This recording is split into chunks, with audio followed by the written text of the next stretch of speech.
Hi guys, welcome back to the channel. So this video is for anyone who's on the journey of celibacy and semen retention. And I'm going to explain why in the long run, this isn't a good solution for your long-term sort of happiness. And I'll explain why in a minute. But also I'm going to offer an alternative lifestyle to still be able to practice semen retention and still be able to cultivate your energy whilst not sacrificing your sexual desire, not sacrificing your ability to have intimacy and to be in a relationship. So we're going to look at how we can combine the two. And the reason I say that celibacy, or the sort of common, typical approach to semen retention isn't ideal long term, is because, although you might have some success in retaining your energy, retaining your life force, and maybe you're putting it towards building a business or putting it towards your fitness or personal and spiritual development, but in the long run,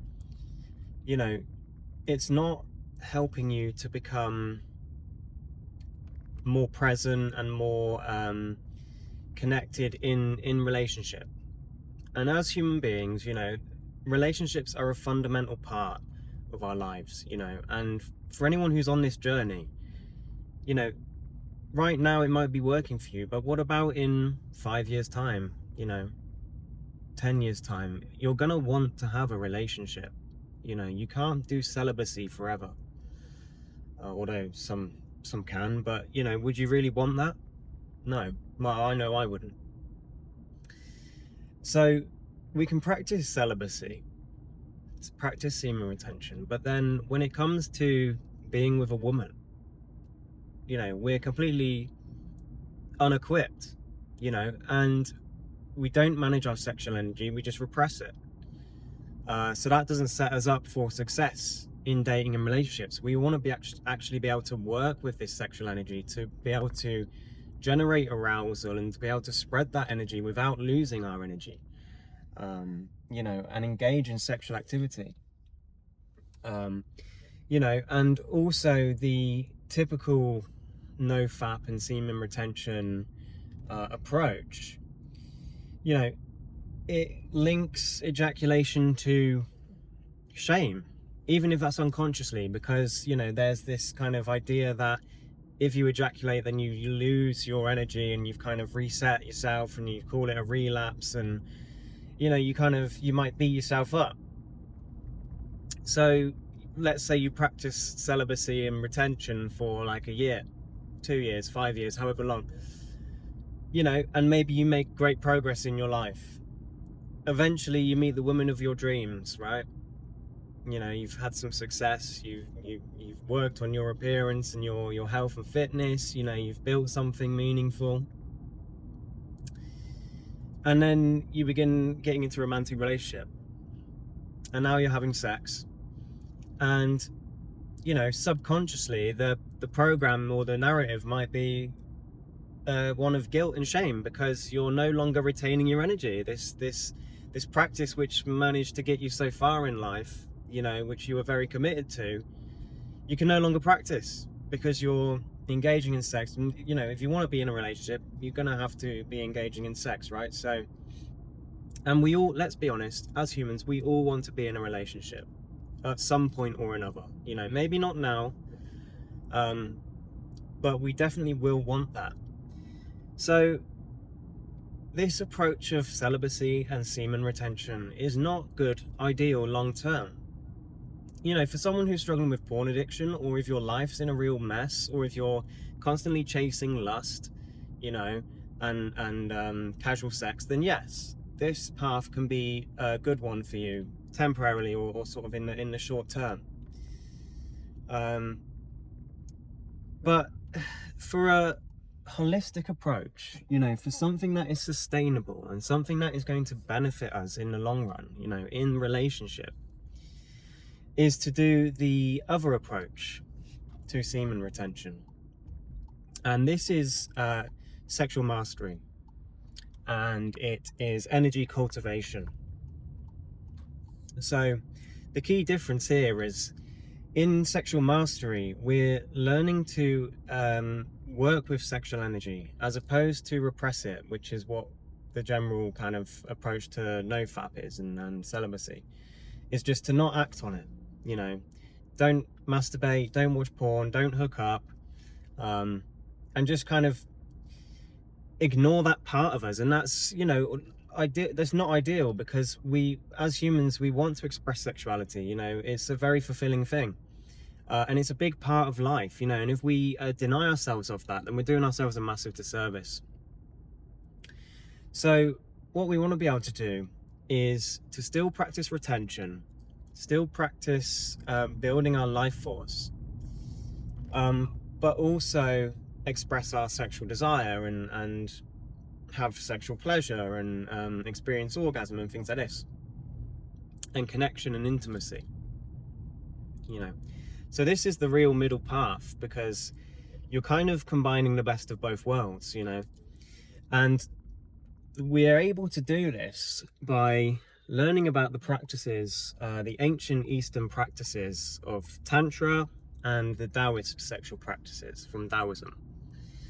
And both of these cultures or traditions basically recognize the power of semen and the power of this kind of life force energy. And they both created systems to cultivate this energy and to circulate it through the body, and to even engage in sex, and to be able to even experience orgasm and full body pleasure without ejaculation.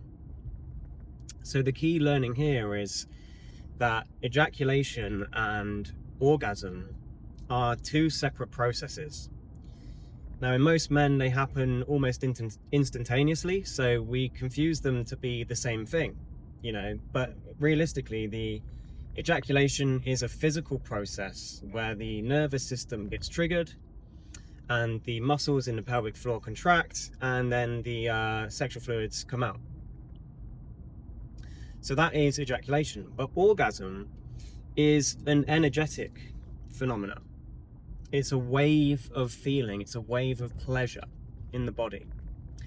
And it just so happens that when that orgasm is triggered, in most men, the ejaculation is also triggered at the same time.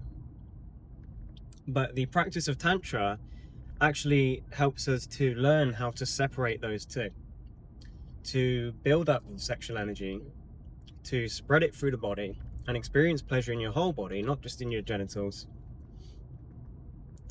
sending waves of pleasure up the back of the spine, through the nervous system, through the body, and then reaching that point of orgasm without triggering the ejaculation, because the orgasm is happening internally. And that's not to say that the orgasm is the same as like an ejaculation. It's this internal wave of energy and of pleasure. So if we can begin to learn these practices, learn how to circulate energy, learn how to cultivate this energy, then we can actually learn to engage in sex in a very healthy and fulfilling way, and in a way that is much more powerful and fulfilling and pleasurable than the average kind of approach. So this allows us to still practice semen retention, because these ancient traditions recognize the power of this life force for elevating consciousness, for bringing around good health, good karma, good fortune, longevity, vitality, all of these kind of things. So they didn't want to waste it. But they also saw sex as a massively important part of life. So this is how we can begin to work with both. And it is a process, it takes time. You know, it takes time to rewire your body and your nervous system. And it takes kind of practice, you know. There's a system called sexual kung fu, which is, kung fu is basically cultivating skill. So it's daily practice. So it's sexual practice.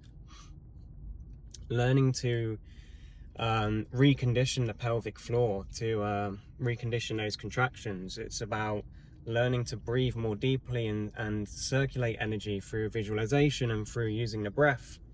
It's about being able to build and sustain arousal, and managing kind of where your edge is. And by doing this, we're able to then start engaging in relationship, with intimacy, with connection, with fulfillment, without suppressing our energy, without suppressing our desire. And then we can still have that buildup of life force charging us up. And actually, you know, the sexual practice is one of the most potent practices there is for cultivating this energy. Because if you imagine the amount of energy that's built up during orgasm, and rather than being lost, that is being channeled through your body, energizing the nervous system, energizing the chakras, energizing all the organs, and even like altering states of consciousness. So, you know, this is a much more powerful way to practice semen retention, which means you don't sacrifice your future relationships. It also teaches you to become very kind of competent and masterful, skillful in the bedroom, which obviously is very helpful, especially when in relationship. It teaches you how to have a better relationship with yourself and your own sexuality, you know, maybe overcoming patterns of shame and guilt, being more open, more expansive, more expressive. So sexual energy is a very healing thing to work with, and it's a very powerful tool.